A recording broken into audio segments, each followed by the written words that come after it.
दोस्तों, मैं ब्रिजमोहन शर्मा एक बार फिर से आपके सामने। और आज एक नया चैप्टर इंग्लिश का। वैसे तो हमने इंग्लिश ट्रांसलेशन शुरू किया था जिसमें पैसिव वॉइस वगैरह सभी कुछ हो चुका है। आज हम नया चैप्टर जो करा रहे हैं वो है डायरेक्ट से इनडायरेक्ट। डायरेक्ट से इनडायरेक्ट बनाना इनका अपना ये एक महत्वपूर्ण स्थान है ग्रामर में।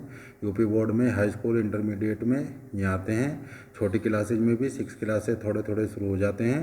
और हम सभी प्रकार के नियम इसमें देने वाले हैं, चाहे वो एकेडमिक हो, क्लास के हों, या फिर आपके कंपटीशन की तैयारी के लिए आते हों। सभी प्रकार के आपको बताएंगे। आप इसकी सारी वीडियो देखें। आइए शुरू करते हैं डायरेक्ट से इनडायरेक्ट स्पीच। दोस्तों, अब हम बोर्ड पर हैं और direct and indirect speech. Direct वाक्य वो होता है जो बोलने वाला जो शब्द कहता है अपने मुंह से वो सेम लिखे जाते हैं, उसको हम डायरेक्ट कहते हैं। जैसे Mohan said to me comma inverted comma शुरुआत, I am your friend. Mohan ने मुझे कहा कि मैं तुम्हारा मित्र हूँ।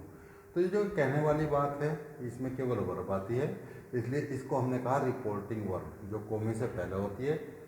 तो ये होती है रिपोर्टिंग वर्ब। और जो इन्वर्टेड कोमाज के अंदर पूरा स्पीच होता है उसको कहते हैं रिपोर्टेड स्पीच। शॉर्टकट में रिपोर्टिंग वर्ब को आरवी का सेंटेंस कहेंगे, केवल इसमें वर्ब होती है। से, सेज, विल से, सेल से, सैड, सैड टू, से टू, और इसमें पूरी स्पीच होती है, इसको आरएस कहेंगे। तो मोहन सैड टू मी ये आरवी का सेंटेंस हुआ। और जो इन्वर्टेड कोमाज के अंदर का सेंटेंस है, दोनों तरफ इन्वर्टेड कोमाज होते हैं, यहीं पर लगाते हैं अभी हम।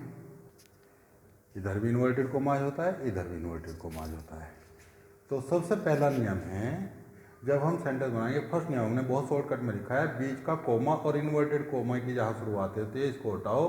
पहला नियम है इसको दैट लगाओ।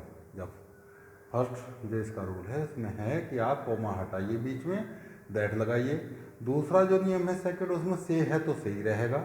अगर आरबी के वाक्य में आरबी लिखा है, आरबी के वाक्य में यहाँ पर अगर से होता है तो सही रहता है, सेज होता है सेज रहता है, सैड होता है तो सैड रहता है। लेकिन बट अगर से के साथ टू होता है तो से टू का टेल करेंगे, सेज टू का टेल्स कर देंगे और सैड टू का टोल्ड करेंगे। ध्यान रहे, से टू का टेल, सेज टू का टेल्स और सैड टू का टोल्ड। अच्छा, टू होता कब है?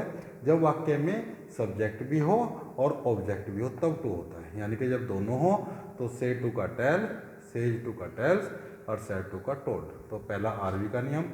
दूसरी बात है आरवी के वाक्य में यदि यहाँ सैड टू ना हो बल्कि से हो, सेज हो, विल से या सेल से, अर्थात आरवी के वाक्य में यहाँ पर यदि से हो, सेज हो, विल से, सेल से, अर्थात आरवी का वाक्य प्रेजेंट या फ्यूचर में हो, तो जब हम दैट से जोड़ते हैं तो आर एस के वाक्य की जो वर्ब होती है वो नो चेंज।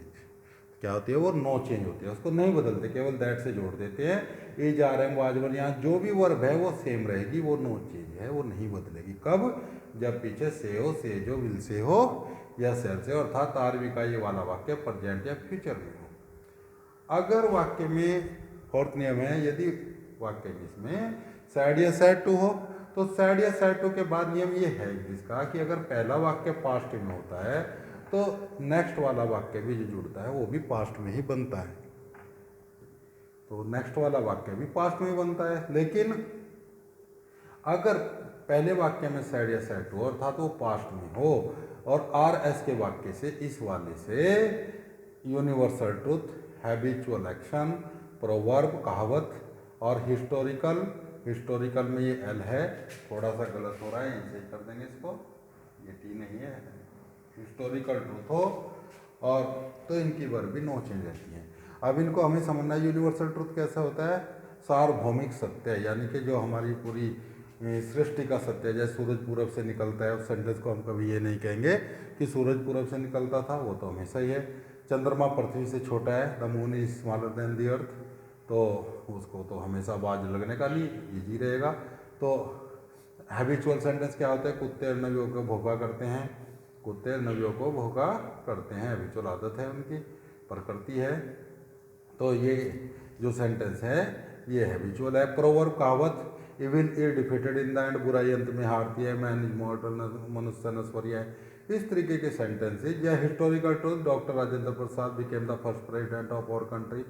तो ये हिस्टोरिकल ट्रूथ वाले सेंटेंस, यानी कि सार्वभौमिक सत्य, यूनिवर्सल ट्रूथ, आदत वाले सेंटेंस और प्रोवर्ब वाले सेंटेंस, हिस्टोरिकल ट्रूथ वाले सेंटेंस। अगर ये आ जाए तो भले ही पीछे सैड या सैड हो तो भी हम इसकी वर्ब नो चेंज करते हैं, दैट लगा के जुड़ता है, नो चेंज रहती है।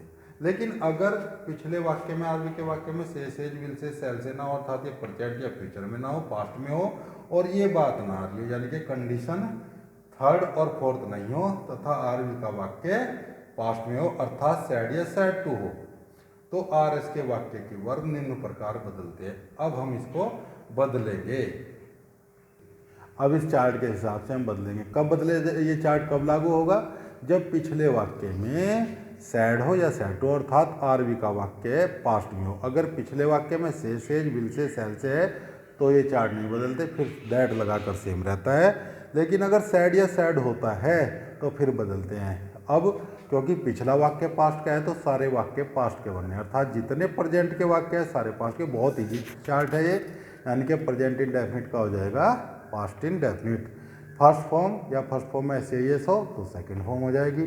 डू डज का डिड हो जाएगा क्योंकि प्रेजेंट इंडेफिनिट में होता है डू डज और पास्ट में होता है डिड। ऐसे प्रेजेंट कॉन्टिन्यूअस का पास्ट कॉन्टिन्यूअस हो जाएगा अर्थात इज आर एम का वाजवर हो जाएगा। प्रेजेंट कॉन्टिन्यूअस में इज आर एम के साथ आएंगे, हम उसका बना देंगे पास्ट कॉन्टिन्यूअस वाजवर। प्रेजेंट परफेक्ट का पास्ट परफेक्ट हो जाएगा अर्थात हैज हैव प्लस वर्ब की थर्ड फॉर्म का हैड प्लस वर्ब की थर्ड फॉर्म हो जाएगा। ऐसे ही प्रेजेंट परफेक्ट कॉन्टिन्यूअस का पास्ट परफेक्ट कॉन्टिन्यूअस हो जाएगा, यानी कि हैज हैव बीन वर्ब में आईएनजी का हैड बीन वर्ब में आईएनजी हो जाएगा। पहले यहीं तक का देखें, चारों सेंटेंस प्रेजेंट के, चारों पास्ट के बन गए। बहुत आसान है, अगर आपसे सेंटेंस भी नहीं आते तो भी बड़ा आसान। फर्स्ट फॉर्म की सेकंड फॉर्म हो जाएगी, डू डज का डिड हो जाएगा, इज आर एम का वाजवर हो जाएगा, हैज हैव का हैड हो जाएगा। अब यहाँ पर देखते हैं, अगर आपका पहले से ही सेकंड फॉर्म या डिड है, हम फर्स्ट फॉर्म की सेकंड और डू डज का डिड करते थे, लेकिन अगर पहले से ही सेकंड फॉर्म या डिड है, पास्ट इंडेफिनिट है, तो उसका बनेगा पास्ट परफेक्ट। मैंने रेड कलर से इसीलिए लिखा है, ये थोड़ा याद करने वाली बात है। अर्थात अगर सेकंड फॉर्म या डिड प्लस फर्स्ट फॉर्म है तो इसका बन जाएगा हैड प्लस वर्ब की third form, had plus verb की थर्ड फॉर्म। अर्थात अगर वेंट है तो हैड गोन बन जाएगा। तो फर्स्ट फॉर्म की तो सेकंड फॉर्म बनती थी, डू डज का डिड बनता था, लेकिन अगर पहले से ही सेकंड फॉर्म या डिड है तो हैड प्लस थर्ड फॉर्म बन जाएगी। इसी प्रकार पास्ट कॉन्टिन्यूअस का बनेगा पास्ट परफेक्ट कॉन्टिन्यूअस, यानी कि वाजवर का बन जाएगा had been. Is are am का तो वाजवर बनता था, लेकिन अगर पहले से ही वाजवर दे रखा है और पिछला सेंटेंस पास्ट में है तो वाजवर का बनता है हैड बीन। और अगर हैड वाला है पास्ट परफेक्ट या पास्ट परफेक्ट कॉन्टिन्यूअस, हैड या हैड बीन वाला, तो अगर आपने हैड देख लिया तो हैड वाला नो चेंज, हैड वाला नो चेंज। बड़ा आसान चार्ट है ये। विल का वुड हो जाएगा, सेल का शुड हो जाएगा, कैन का कुड हो जाएगा, मे का माइट हो जाएगा, मस्ट का मस्ट रहता है, हैड टू भी हो जाता है कुछ वाक्य में, वैसा आप मस्ट का मस्ट ही समझें। शुड का शुड हो जाता है, वुड का वुड, ought to का ought to। और आप इस पर एक ध्यान दें, बहुत जल्दी से अगर हम इस चार्ट को पढ़ा जाए, फर्स्ट फॉर्म की सेकंड फॉर्म, डू डज का डिड, इज आर एम का वाजवर, हैज हैव का हैड, और सेकंड फॉर्म या डिड का हैड प्लस थर्ड फॉर्म, वाजवर का हैड बीन, और वाजवर अगर वैसे भी आए तो भी आपको हैड भी नहीं करना है, और हैड वाला नो चेंज, विल का वुड, सेल का शुड, कैन का कुड, मे का माइट, मस्ट का मस्ट, शुड का शुड ही रहेगा, ought to का ought to ही रहेगा, वुड का वुड ही रहेगा। अब हम देखते हैं, कुछ अतिरिक्त बात देखनी है हमें, डिस्टेंस वाले कुछ वर्ड देखने हैं। जैसे नाउ का हो जाता है देन, अगर डायरेक्ट में नाउ आ गया तो उसका देन हो जाएगा। दिस का हो जाता है दैट, दीज का हो जाएगा दोज, एगो का बिफोर, दस का सो, लास्ट डे का या लास्ट ईयर, ईयर भी लिख रहा है, लास्ट डे भी लिख रहा है, लास्ट ईयर भी लिख रहा है, लास्ट नाइट भी लिख रहा है, एन का मतलब नाइट समझ लेना, तो द प्रीवियस डे ईयर या नाइट हो जाएगा। नेक्स्ट ईयर का द फॉलोइंग ईयर हो जाएगा, टुमारो का द नेक्स्ट डे हो जाएगा या द फॉलोइंग डे भी हो जाएगा, टुडे का दैट डे हो जाएगा, येस्टरडे का द प्रीवियस डे हो जाएगा या द डे बिफोर भी हो जाएगा, लास्ट नाइट का the previous night, next week का द फॉलोइंग वीक, कम का गो हो जाता है, लेकिन कुछ ही सेंटेंस में होता है, कुछ में नहीं भी होता। द डे आफ्टर टुमारो का 2 days लेटर हो जाएगा, a year ago, a year before हो जाएगा, द डे बिफोर येस्टरडे का 2 days बिफोर हो जाएगा। और आप इसमें ध्यान रखें कि ये वाले जो बातें हैं ये आपकी किसी न किसी बुक में भी दी हुई होंगी। बुक में देने का मतलब है कि ये आप वहाँ से भी याद कर सकते हो अगर आपको क्लियर नहीं है। चार्ट हमेशा इसी तरीके से बनाएंगे। आज हमने इसके सेंटेंस नहीं दिए क्योंकि वीडियो काफ़ी लंबी हो जाएगी। आज आप फर्स्ट पेज पर तो वो पोर्शन उतारेंगे और आप देखेंगे, और सेकंड पेज पर ये चार्ट उतरेगा आपका। इस चार्ट को आप पढ़ेंगे 2-1 बार, इनको आप याद करेंगे। कल हम दोबारा से आपके लिए प्रोनाउन की वीडियो लेकर आएंगे जब हम प्रोपर नाउन की पूरी वीडियो कर देंगे फिर हम इसके सेंटेंस आपको कराएंगे। और इससे पहले सारी ट्रांसलेशन की, पैसिव वॉइस की सभी वीडियो जो भी आप चाहते हैं देख सकते हैं, क्योंकि हमारा उद्देश्य है आपको अच्छे से कंपटीशन की तक की तैयारी कराना है। छोटी क्लास से छोटे छोटे पॉइंट भी लेकर के आपको कंपटीशन तक सारी बात बतानी है। कोई भी क्लास का बच्चा हो 6 से ऊपर, और आपको ये सीखना है। ध्यान रहे, चार्ट को याद करें, चैनल को सब्सक्राइब करें, शेयर करें, लाइक करें, हो सके तो कमेंट करें। धन्यवाद।